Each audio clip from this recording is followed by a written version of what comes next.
Siin käivad sangad ära, seal kaitseprillil käivad sangad ära, sa võid sangadega kanda, aga need sangad käivad ära.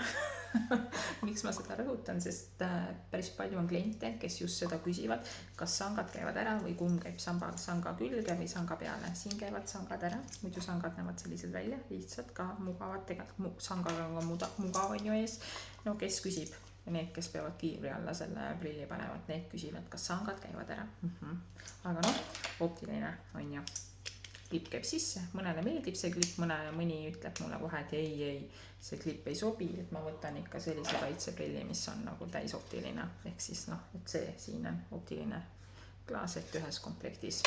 Aga mõnele sobib ideaalselt see klipp ka. No täna just lihtsalt käiski klient oma prilli järgi, kellel ka klipid ja tema esimene emotsioon oli küll nii, et nii valesti näeb, et see ei piira seda vaatevälja. Aga noh, ja kusjuures uduseks tal ka lihtsalt see prill ei läinud on ju, mida tavaliselt öeldakse, aga noh, inimesed ongi erinevad, soovid on erinevad ja selle udu ja kõige muuga ka, aga see prill, mille käib sangad ära, on olemas, aga noh, ta on optiliste klippidega. Yes, olemas ja see on mega soodsa hinnaga. Ma isegi natukene pean hinge tagasi võtma, et äkki on mingi trükiviga kuskil. Või lihtsalt lähebki seekord nii hästi, et mulle tehtigi nii hea diil.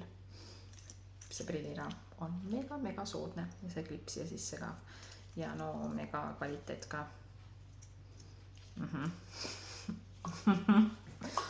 Nii et kui sind siis kõnetasid need osad, et sang käib ära ja klipp sisse, sa saad ka seda kollasena või hallina, siis tule julgelt, teeme sulle prillid.